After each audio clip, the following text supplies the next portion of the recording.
আল্লাহ তাআলা বলে, দুনিয়ার মানুষ, আমি আল্লাহ তোমাদের জন্য যেই নবী পাঠাইছি, রাসূল পাঠাইছি, এই নবী হলো তোমাদের জন্য রহমত, তোমাদের জন্য বরকত। আল্লাহু আকবার বলে।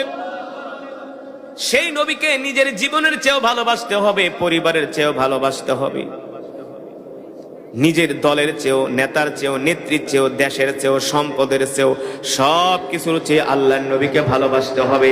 ওইভাবে যদি আমরা আল্লাহর নবীকে ভালোবাসতে পারি, তাহলে এই দুনিয়ার জমিন থেকে জান্নাতের সার্টিফিকেট নিয়ে কবরে যেতে পারবো, ঠিক কিনা বলে? উসমানীয় সালতানাতের শেষ খলিফা নাম হলো আব্দুল হামিদ রহমাতুল্লাহি আলাইহি। খলিফা আব্দুল হামিদ, তিনি ছিলেন আশেকে রাসূল। কেমন আশেকে রাসূল ছিলেন? উসমানীয় সালতানাতের শেষ খলিফা আব্দুল হামিদ, নাম কি? খলিফা আব্দুল হামিদ, বাদশাহ। এখন তো বর্তমানে যারা রাজা বাদশাহ, একটারও কোনো কথার ঠিক নাই, কমিটমেন্টের ঠিক নাই। কিন্তু মুসলমানদের খলিফা আব্দুল হামিদ রহমাতুল্লাহি আলাইহি কত বড় রাসূলের আশেক ছিলেন, কতটা নবীকে ভালোবাসতেন। সব সময় আল্লাহর রাসূলের শানে দুরূদ পড়তেন, কদমে কদমে আল্লাহর নবীর সুন্নাত গুলো মেনে চলতেন। আল্লাহু আকবার। খলিফা সুলতান হামিদ রহমাতুল্লাহি আলাইহি রাজ্যের মধ্যে একজন লোক, তিনিও আশেকে রাসূল। তিনি ঋণগ্রস্ত হয়ে গেছে। ঋণ পরিশোধ করার মতো অর্থ তার কাছে নাই। এত চেষ্টা করে ঋণ পরিশোধ করতে পারে না। কিন্তু সে রাসূলের হাদিস পড়ছে যে আল্লাহ নবীর নামে বেশি বেশি দুরূদ পড়বে, আল্লাহ তাআলা দুনিয়ার সমস্ত বিপদ আপদ দূর করে দিবে। শুনেন মা বোনেরা, ভালো করে শুনে রাখেন, বাবাজিরা শুনে রাখেন, যুবকরা ভালো করে শোনো। তোমার চাকরি নাই, তোমার ব্যবসা নাই, বিদেশ যাইবা, ভিসা আসে না, পড়ালেখায় ভালো রেজাল্ট করতে পারো না, ঘরের ভিতরে অশান্তি, রোগ ব্যাধি, যেই কাজ ধরেন সেই কাজেই লস, যেই ব্যবসা ধরেন সেই ব্যবসায়ী লস। এই সমস্ত সমস্যা থেকে যদি বাঁচতে চান, আজকের মাহফিল থেকে বইলা গেলাম, প্রতিদিন কমপক্ষে আল্লাহ নবীর নামে 1000 বার দুরূদ পড়েন। কয় হাজার? 40 দিনের ভিতরে আপনার সকল সমস্যার সমাধান আল্লাহ করবেই করবে। 41-এ না করলে 240, 240-এ না করলে 340 পর্যন্ত আল্লাহ রাসূলের শানে দৈনিক 1000 বার দুরূদ পড়বেন। কয় হাজার? কিন্তু নামাজ পড়ার দরকার নাই। হ্যাঁ, আমি সিলেটে গেছিলাম এক মাহফিলে, যায় বয়ান করতেছি। কেউ যদি 1000 বার সূরা ইখলাস পড়ে, আল্লাহ তাআলা তার জন্য 300টা রিজিকের দরজা খুলে দেয়। কয়শোটা? হাদিস শরীফে আসছে 1000 বার দুরূদ যদি কেউ পড়ে, আল্লাহ তার জন্য 300টা রিজিকের দরজা, একটা বন্ধ হইলে আর একটা ওপেন, একটা ক্লোজ হইলে আর একটা ওপেন, 300টা দরজা আল্লাহ খুলে দেয়। বিশ্বাস করেন না? কয় হাজার বার সূরাতুল ইখলাস? কয় হাজার বার? 1000 বার। কয় হাজার বার? তো সিলেটে একজন যুবক আইসা কয়, হাবিব সাহেব, খারি সাহেব, আমার লিগা দোয়া করুক, আমি একটু লন্ডন যাইয়াম, কিন্তু আমি তো ভিসা পাইছি না রে বা, খিবা করে লন্ডন যাইয়াম। আমি কই, তুমি 1000 বার দুরূদ পড়ো আল্লাহ রাসূলের নামে। তয় গেছে, বাড়িতে যায় তসবিহ কিনছি কিনা, এখন লন্ডনের ভিসা লেগে অ্যাপ্লাই করে, এমবেসি থেকে শুধু রিজেক্ট করে, ভিসা দেয় না। তিক্ত বিরক্ত হয়ে গেছে। পরে আমার কথা শুই না, বাড়িতে যায় তসবিহ কিনছে, 1000 দানার তসবিহ। 1000 দানার। এখন প্রতিদিন রাত্রেবেলা ঘুমানোর আগে 1000 বার সূরা ইখলাস পড়ে প্রতিদিন।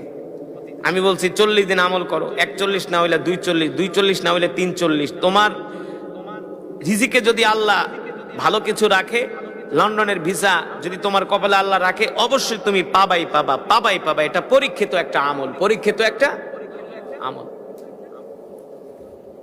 তো সে সূরা ইখলাস পড়ছে। আমি আবার 6 মাস পরে গেছি সিলেট, এক প্রোগ্রামে আইছে, খিতা খইলা খারি সাহেব 1000 বার 340 দিন তো আমি সূরা ইখলাস পড়লাম রে বা, কিন্তু ভিসা তো পাইলাম না, তুমি খিতা শিখায় দিয়া গেলা। আমি বলি, তুমি কি সূরা ইখলাস সত্যি পড়ছিলে 1000 বার? একটা কথা কাও, 1000 দানার তসবিহ কিনছি আর তুমি খিতা মাতমাতো আমার লাই। আমি সত্যি করে বলো, তুমি কি 1000 বার পড়ছিলা? সে পুরা রাগ হয়ে যেতেছে, পড়ছি না, তুমি আমার কথা বিশ্বাস করো না।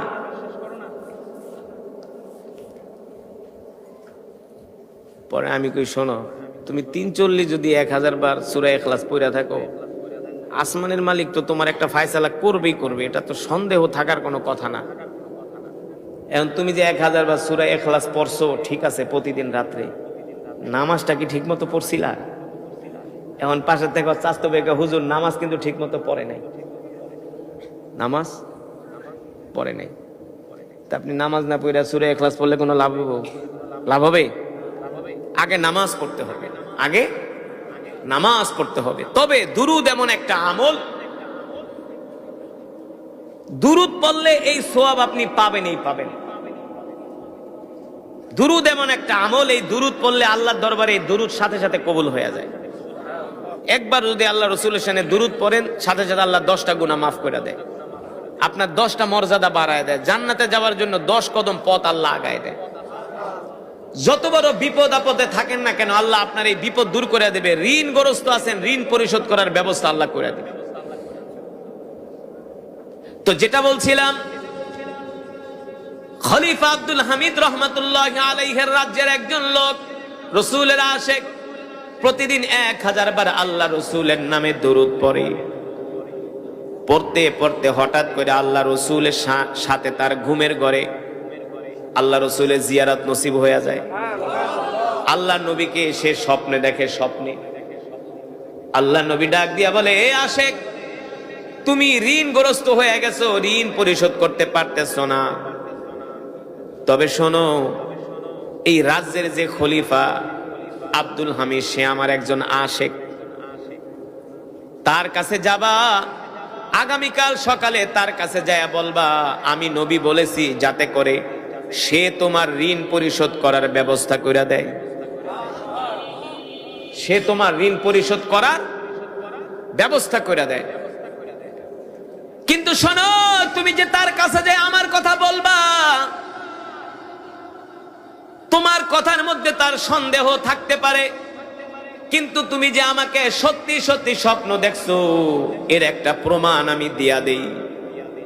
এর প্রমাণ হলো, প্রতিদিন আব্দুল হামিদ আমার নামে 1000 বার দুরুদ পড়ে, কিন্তু গতকাল রাত্রে সে আমার নামে দুরুদ পড়ে। আমি নবী তার দুরুদের অপেক্ষায় ছিলাম। দুরুদ